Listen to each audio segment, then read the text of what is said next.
I used to believe I knew myself inside out. I had a life that most people would call secure. A dream job, small wins that made my family proud. And relationships just deep enough to keep me from feeling alone. Day after day, everything flowed smoothly. Like a clock wound up and ticking. I just followed the rhythm.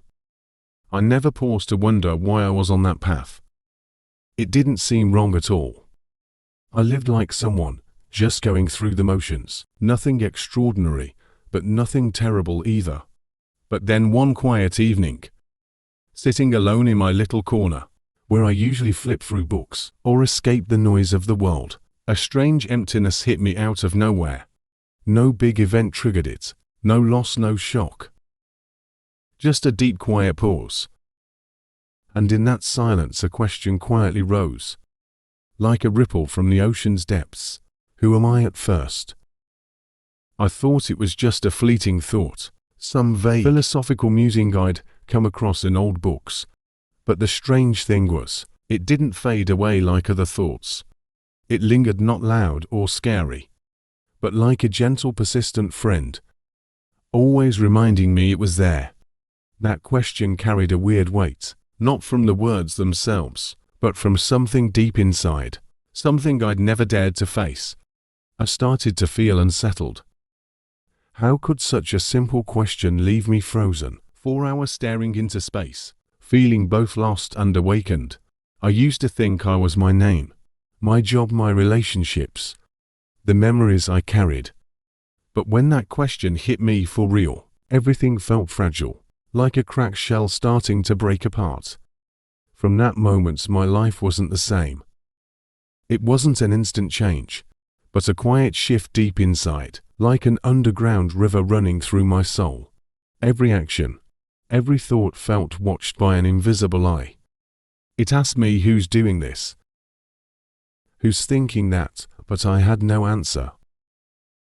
And oddly, instead of fear, I felt like I was stepping through a door, into uncharted territory. I kept that question to myself. I knew if I shared it, people would think it was some mental game, a daydream, or a sign of a midlife crisis. But to me it was a call from deep within. Quiet, but so real I couldn't ignore it. Once I heard it, I couldn't live carelessly anymore. Because I knew behind my daily routines, something was waiting to be discovered, something nameless, but without it, everything else felt meaningless. I don't know exactly when the crisis began. It didn't hit like a raging storm, but like a tiny crack in my mind, silently growing over time. The familiar parts of life started feeling bland. The job I was once proud of turned into repetitive, soulless tasks. Conversations with friends, even with laughter and sharing, left me with an unnamed emptiness. I felt like I was playing a role, but I no longer believed in the part. I didn't understand why I felt this way. On the outside, everything was fine, but inside something was crumbling. The things that used to excite me, goals, plans, little joys, lost their spark every morning. I woke up with a question lingering in my head. What's the point of all this? I started to feel trapped in a glass box, seeing everything but disconnected from it all. Even in a crowd I felt alone. Not because no one was there, but because I'd lost myself. I went to work, got things done, met with family, but like a programmed machine. Everything I did was right, meeting expectations, fulfilling duties. But completely hollow. I started losing sleep. Not from stress, but because my mind had no anchor. Lying there staring at the ceiling, questions cut into me like knives. Who am I in this vast world? Does this life have any real meaning? Or is it just an endless loop of roles? If I died tomorrow, what would remain? That's when I first understood what an existential crisis was. It wasn't like normal sadness tied to no specific event, unsolvable by advice or overcome by positive thinking. It was like a chasm opening up in the middle of everyday life. And though I was still living, still breathing, I felt like I was falling into nothingness. All the meaning I once held became fragile. Fame, money, recognition, none of it felt convincing anymore. I didn't want to lose them, but I no longer knew why I was living for them. I didn't tell anyone, knowing they'd suggest a vacation, a change of scenery, or a therapist. But how could I explain that this emptiness I felt couldn't be filled by anything external? How could I say the problem wasn't lack, but that I'd started to see the things I thought mattered held no weight? When faced with the question of existence, I knew if I didn't face that void honestly, I'd live the rest of my life like a talking shell, acting, repeating, convincing myself everything was fine, but I didn't want that. I didn't know what I wanted. But I knew I couldn't go back. The question, who am I, became a fire burning away every layer I'd clung to. Now I stood alone with no answers, no anchor, but I knew I had to keep going into that vast darkness. Not because I chose it, but because there was no other path.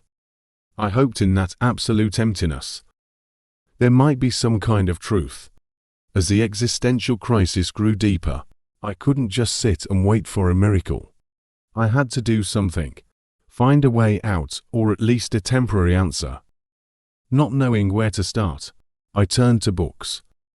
From popular self-help guides to ancient philosophy, I read everything I could, hoping somewhere in those pages a sage or teacher would have faced the same thing and offer a clear, convincing answer. For a while I thought I'd found it, a definition of self, of purpose, that sounded reasonable. I clung to it like a lifeline, labeling myself as responsible, a truth seeker awake in a sleeping crowd for a few days. Even weeks. I felt better thinking I was closer to the answer. But like a predictable cycle, that feeling faded. Every time I latched onto a new label, it quickly showed its fragility. A small setback, a bad day, was enough to pull me back into the abyss. Every label I gave myself crumbled under life's unpredictability. I realized those labels were just new shells. Prettier, more refined, but still shells. I turned to others, asking friends, older folks, people I thought were wise. Some suggested spirituality, others said to focus on work. Some told me I was overthinking, others pointed to faith. I tried it all. I meditated, set new career goals, even prayed, though I wasn't sure I believed. But it was all temporary relief. The question, who am I, never left. It just hid in the shadows, resurfacing when I least expected it. During laughs with friends or praise from family, it crept in like a faint whisper. Is this real? Is this me? I tried to escape it, spending hours on social media, binging shows, diving into short-term relationships, joining pointless gatherings just to feel normal. But the busier I got, the more exhausted I felt at night. When the world quieted, that old question echoed again, not loud, but enough to unravel me. I got angry at myself.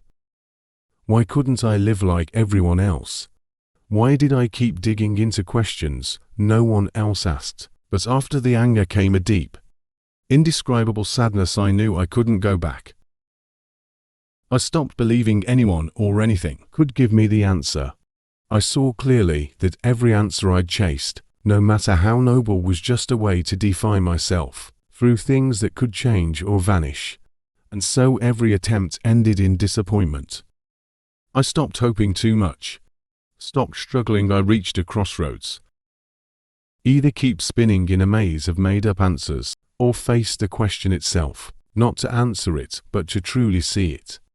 That's when the real journey into myself began.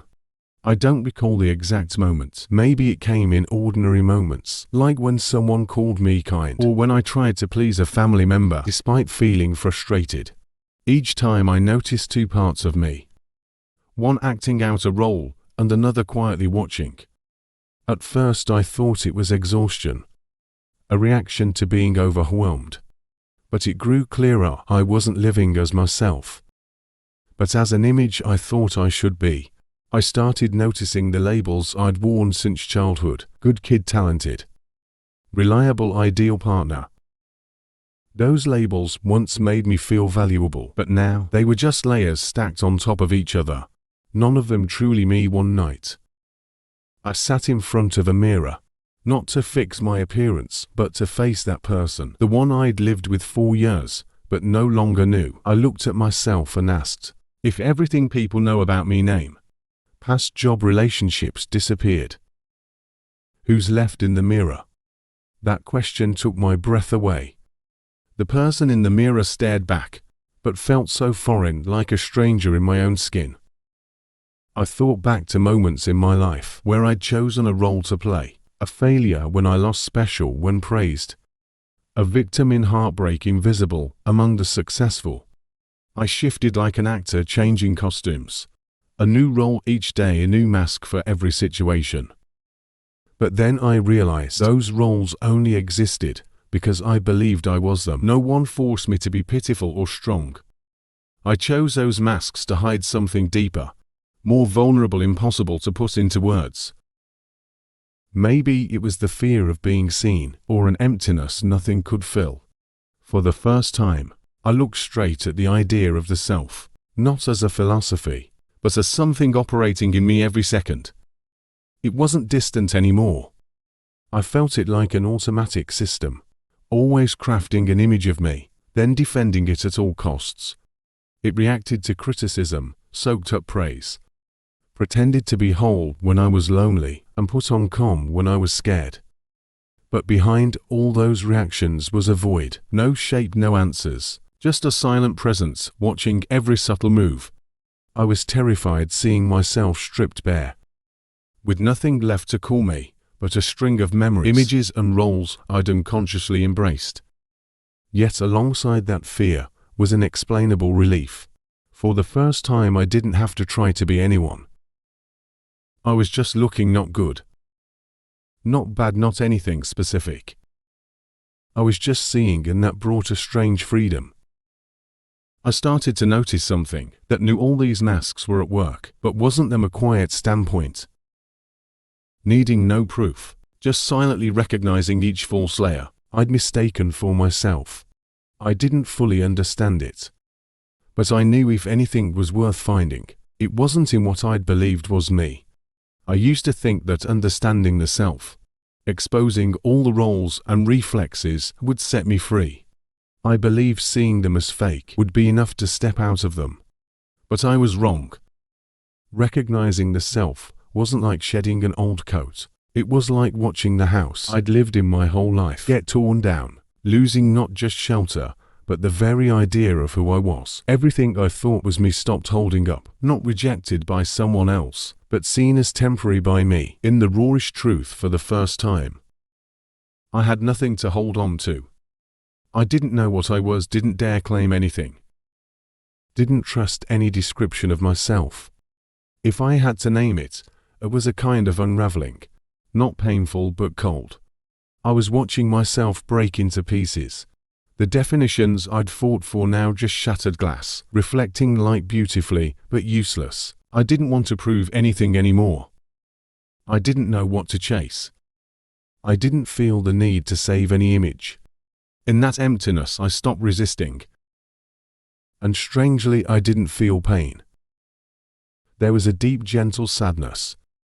But it didn't drag me down. It let me breathe naturally, in a way I'd forgotten I could. I wasn't anyone anymore. And in that state, I started to see clearly, not a new answer, not a new identity to replace the old, but that I didn't need to be anything to exist. I was just here, no title, no description, no reason. A strange calm washed over my mind. I looked around and everything was the same. Blue sky, people moving, a breeze passing by, but it all felt more alive. Not because it changed, but because I wasn't seeing it through the lens of a self, trying to analyze or own it. I realized the death of the self wasn't a grand moment, like books describe. It was a quiet fading, where everything I'd clung to fell away, and I stopped holding on, I stopped straining to become. I started learning to just be quietly. And maybe in that unraveling, Something was born, not a new self, but an open space where old definitions had no grip. And something deeper, wordless, was quietly emerging, impossible to grasp, but undeniably there. I didn't know what it was. But for the first time, I wasn't in a rush to figure it out. I just knew truth didn't come from answers, but from the collapse of what I thought was true. And that's where I was, where every definition of me had fallen, and in the space left behind, something bright but silent was starting to shine.